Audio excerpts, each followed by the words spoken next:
அடுத்ததா திராவிட கட்சிகளோட நட்பு பாராட்டக்கூடிய ஸ்ரீவித்யா மேம் அவர்கள் ஆர்எஸ்எஸ்னுடைய ஏவல் நாய் தான் சீமான் அப்படின்ற மாதிரி ஒரு கடுமையான ஒரு விமர்சனத்தை முன் வச்சிருக்காங்க.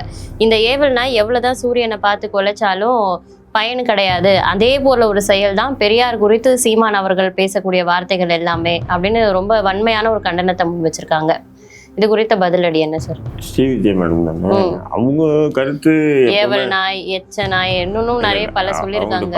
பல வீடியோக்கள் நான் பார்த்துருக்கேன். பேச்சுக்கள் திறமையா சிறப்பா இருக்கும். அவங்க வந்து கஸ்தூரிக்கு பதில் கொடுப்பாங்க, குஷ்புக்கு பதில் கொடுப்பாங்க, வன்மையா இருக்கும், எல்லாமே கொடுப்பாங்க. அதே அடிப்படையில் தான் இன்னைக்கு அவங்க திமுக, நீங்களே கேள்வியிலே பதில் சொல்லிட்டீங்களே, திமுக ஆதரவாளர்னு சொல்லிட்டீங்களே. அப்போ திமுக ஆதரவாளர் இருந்தால் சீமானுக்கு இப்படி பதில் கொடுத்து தான் ஆகணும்.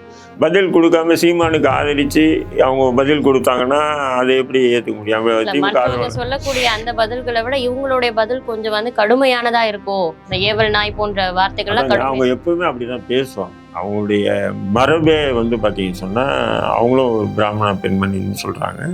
அவங்களும் வந்து எப்படின்னா கஸ்தூரி கூட கடுமையாக அசிங்கப்படுத்தி பேசியிருந்தாங்க. குஷ்பு அப்படி தான் பேசியிருந்தாங்க. நிறைய பேர் பேசியிருக்காங்க. அவங்க அந்த அடிப்படையில் அவங்க திமுக ஆதரவாளர். நீங்களே கேள்வியே பதில் சொல்லிட்டீங்க, திமுக ஆதரவாளர் இருக்கீங்க. அதே திமுக ஆதரவாளர் வந்துட்டு அந்த மாதிரி கேள்விக்கெல்லாம் வைப்பாங்க. இதில் நடுநிலையான நபர்கள் கேள்வி யாருன்னா வச்சாங்கன்னா நீங்கள் கேள்வி கேட்கலாம். திமுக ஆதரவாளருக்கு இப்படி பேசினா தான் முடியும். அவங்க இப்படி பேசாமல் அவங்க எப்படி சீமானை ஆதரிப்பாங்க? நான் கேட்குறேன்.